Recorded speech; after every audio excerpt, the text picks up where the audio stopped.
ಕನ್ನಡಿಗರ number 1 choice Kannada matrimony.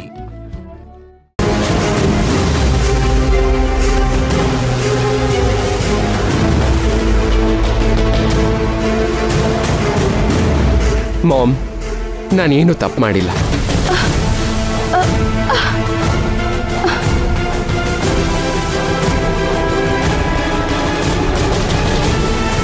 Souparnika, ಕೆಲವೊಂದು ವಿಚಾರಗಳನ್ನ ನೀನು ಸೂಕ್ಷ್ಮವಾಗಿ ಹ್ಯಾಂಡಲ್ ಮಾಡಬೇಕು. ನಾನು ಇದ್ರ ಬಗ್ಗೆ ನಿನಗೆ ಎಷ್ಟೋ ಸಲ ಹೇಳಿದ್ದೀನಿ, ಆದ್ರೂ ನೀನು ಮಾಡಿದ ತಪ್ಪನ್ನೇ ಮಾಡ್ತಾ ಇದ್ಯಾ. ನೋಡು, ಇದೆಲ್ಲ ತುಂಬಾ ಸೆನ್ಸಿಟಿವ್ ವಿಚಾರಗಳು. ನೋಡು, ಇದ್ರಲ್ಲಿ ನೀನು ಇನ್ವಾಲ್ವ್ ಆಗದೆ ಇರೋದೇ ಒಳ್ಳೇದು. ಏನ್ರಿ ನಿಮ್ ಮಾತಿನ ಅರ್ಥ? ಅವ್ನ ಇಷ್ಟ ಬಂದಾಗೆಲ್ಲ ಮಾತಾಡ್ತಿದ್ರೆ ಅದನ್ನ ನೋಡ್ಕೊಂಡು ನಾನು ಸುಮ್ನೆ ಇರ್ಬೇಕಾ? ಸುಮ್ನೆ ಇರು ಅಂತ ನಾನು ನಿನಗೆ ಹೇಳ್ತಾ ಇಲ್ಲ. ಏನೇ ಇದ್ರೂ ನನಗೆ ತಿಳಿಸು, ನಾನು ಅದನ್ನ ಸರಿ ಮಾಡ್ತೀನಿ. ನೀವು ಸರಿ ಮಾಡೋ ರೀತಿ ನನಗ್ ಗೊತ್ತಿಲ್ವರಿ? ನೀವ್ ಯಾವಾಗ್ಲೂ ನಿಮ್ ಮಗನ್ ಪರಾನೆ. ಅವ್ನ್ ಏನ್ ಮಾಡಿದ್ರು ಸರಿಯಾಗಿರುತ್ತೆ, ಆದ್ರೆ ನಾನು ಮಾತಾಡಿ ತಪ್ಪು ಅನಿಸ್ಕೋತೀನಿ. ನೋಡು, ಇದೇ ನಿನಗೆ ಅರ್ಥ ಆಗೋದಿಲ್ಲ ಅಂತ ಹೇಳ್ತಾ ಇರೋದು. ನೂಲ್ ಹಿಡ್ದಿದ ತಕ್ಷಣ ಬಟ್ಟೆ ಆಗ್ಬಿಡೋದಿಲ್ಲ. ಅದನ್ನ ನೇಯ್ಬೇಕು, ಕಸೂತಿ ಮಾಡ್ಬೇಕು. ನೋಡು, ಪ್ರತಿಯೊಂದಕ್ಕೂ ಅದರದ್ದೇ ಆದಂತ ಟೈಮ್ ಬೇಕು. ನೀನ್ ಸುಮ್ನೆ ಈ ತರ ಕೂಗಾಡ್ಬಿಟ್ರೆ ಎಲ್ಲ ಸರಿ ಹೋಗುತ್ತೆ ಅನ್ಕೊಂಡಿದ್ಯಾ? ಖಂಡಿತ ಇಲ್ಲ. ಎಲ್ಲದಕ್ಕೂ ಟೈಮ್ ತಗೊಳುತ್ತೆ.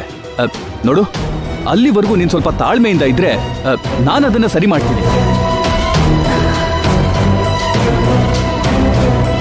ನಾನು ಹೇಳಿದ್ದು ನಿನ್ಗೆ ಅರ್ಥ ಆಗಿದೆ ಅಂತ ಅನ್ಕೊಂಡಿದ್ದೀನಿ.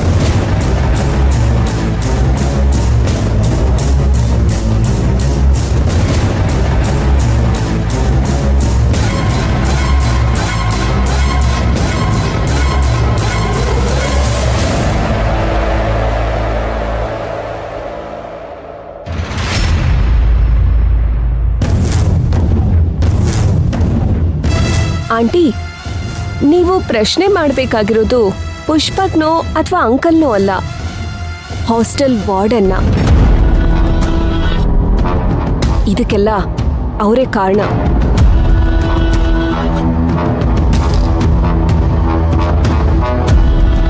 ಅವ್ರಿಗೂ ಪುಷ್ಪಕ್ಕೂ ಏನ್ ಸಂಬಂಧ? ನನಗೇನ್ ಗೊತ್ತು? ಇದನ್ನ ನೀವು ಅಂಕಲ್ ಹತ್ರನೇ ಕೇಳ್ಬೇಕು. ನರ್ತನ, ಏನ್ ಹೇಳ್ತಿದ್ಯಾ ನೀನು? ಹೌದು ಆಂಟಿ, ನನಗೆ ಯಾಕೋ ಅಂಕಲ್ ಹಾಸ್ಟೆಲ್ ತುಂಬಾ ಹೆಲ್ಪ್ ಮಾಡ್ತಿದ್ದಾರೆ, ಸಪೋರ್ಟ್ ಮಾಡ್ತಿದ್ದಾರೆ ಅಂತ ಅನ್ನಿಸ್ತಾ ಇದೆ. ಅದೇಗ್ ಹೇಳ್ತೀಯಾ? ನಮ್ ಗಾರ್ಮೆಂಟ್ಸ್ ಅಲ್ಲಿ ಕೆಲಸ ಮಾಡೋ ಆಲ್ಮೋಸ್ಟ್ ಎಲ್ಲ ಹೆಣ್ಮಕ್ಳು ಅದೇ ಹಾಸ್ಟೆಲ್ ಅಲ್ಲಿ ಇರ್ಬೇಕು ಅನ್ನೋ ರೂಲ್ಸ್ ಇದೆ. ನನಗೆ ಯಾಕೋ ಗಾರ್ಮೆಂಟ್ಸು ಮತ್ತೆ ಹಾಸ್ಟೆಲ್ಲು ಟೈಅಪ್ ಆಗಿದೆ ಅಂತ ಅನ್ನಿಸ್ತಿದೆ. ಇನ್ಫ್ಯಾಕ್ಟ್ ಅದೇ ರೀಸನ್ಗೆ ನಾನು ಅದೇ ಹಾಸ್ಟೆಲ್ ಅಲ್ಲಿ ಇರೋದು.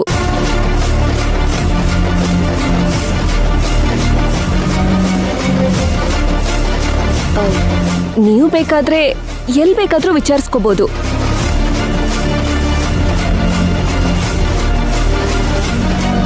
ಹಾಗಾದ್ರೆ ಹಾಸ್ಟೆಲ್ ವಾರ್ಡನ್ ಯಾರು? ಅವ್ರಿಗೂ ನಮ್ ಕಂಪ್ನಿಗೂ ಏನ್ ಸಂಬಂಧ?